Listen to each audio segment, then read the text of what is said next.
Hello, എല്ലാവർക്കും നമസ്കാരം. അറിവ് എന്ന എൻ്റെ പുതിയ വീഡിയോയിലേക്ക് എല്ലാവർക്കും സ്വാഗതം.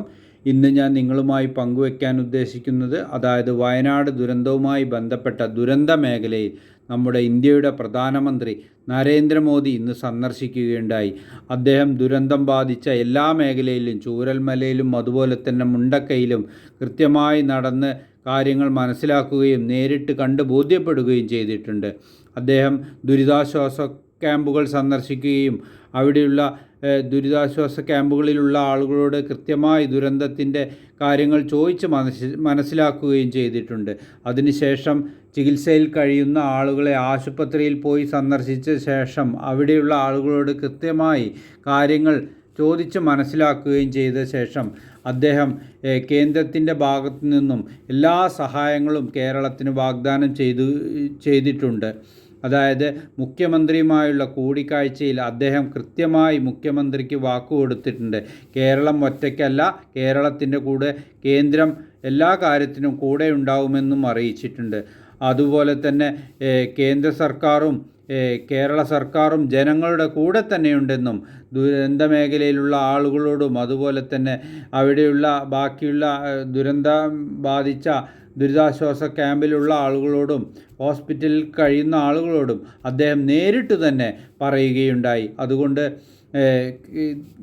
കേന്ദ്രത്തിൻ്റെ സഹായം ഒട്ടും താമസിയാതെ തന്നെ ഉണ്ടാകുമെന്നും അദ്ദേഹം വ്യക്തമായി ബോധ്യപ്പെടുത്തിയിട്ടുണ്ട്.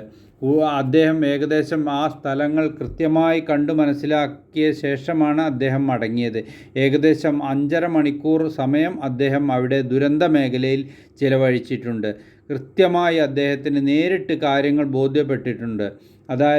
അദ്ദേഹം നേരിട്ട് വന്ന് കാര്യങ്ങൾ കൃത്യമായി മനസ്സിലാക്കിയതുകൊണ്ട് നമുക്ക് കേന്ദ്രത്തിൻ്റെ ഫണ്ട് കേന്ദ്ര സഹായം വയനാട് ജില്ലയിൽ ദുരന്ത മേഖലയിൽ നല്ല രീതിയിൽ ലഭിക്കാൻ ഒരു സാധ്യതയുണ്ടെന്നാണ് നമുക്ക് അറിയാൻ സാധിക്കുന്നത്. അദ്ദേഹം നേരിട്ട് വന്നു തന്നെ ജനങ്ങളോട് തന്നെ നേരിട്ട് പറയുകയുണ്ടായി. കേന്ദ്ര ഭാഗത്തു നിന്ന് എല്ലാ സഹായങ്ങളും വാഗ്ദാനം ചെയ്യുന്നുണ്ടെന്നും കൃത്യമായി അവിടെ വലിയ താമസമില്ലാതെ ലഭിക്കുമെന്നും അദ്ദേഹം അറിയിച്ചിട്ടുണ്ട്. ഏതായാലും മുഖ്യമന്ത്രിയോട് അദ്ദേഹം നേരിട്ട് കാര്യങ്ങൾ പറഞ്ഞിട്ടുണ്ട്. കൃത്യമായി സഹായം ലഭിക്കുമെന്നും ഒരു തടസ്സവും ഉണ്ടാവില്ല, സഹായം ഉടനെ തന്നെ ലഭിക്കുമെന്നും അദ്ദേഹം അറിയിച്ചിട്ടുണ്ട്. അദ്ദേഹത്തിൻ്റെ കൂടെ കേന്ദ്രമന്ത്രിയായ സുരേഷ് ഗോപിയും കൂടെ ഉണ്ടായിരുന്നു. എൻ്റെ വീഡിയോ ഇഷ്ടപ്പെട്ടവർ ലൈക്ക് ചെയ്യുക. അതുപോലെ തന്നെ ഇതുവരെ സബ്സ്ക്രൈബ് ചെയ്യാത്ത ആളുകൾ ഉടൻ തന്നെ സബ്സ്ക്രൈബ് ചെയ്യുക. അതുപോലെ തന്നെ പുതുപുത്തൻ വീഡിയോയുമായി വീണ്ടും ഞാൻ നിങ്ങളുടെ മുന്നിലെത്തുന്നതാണ്.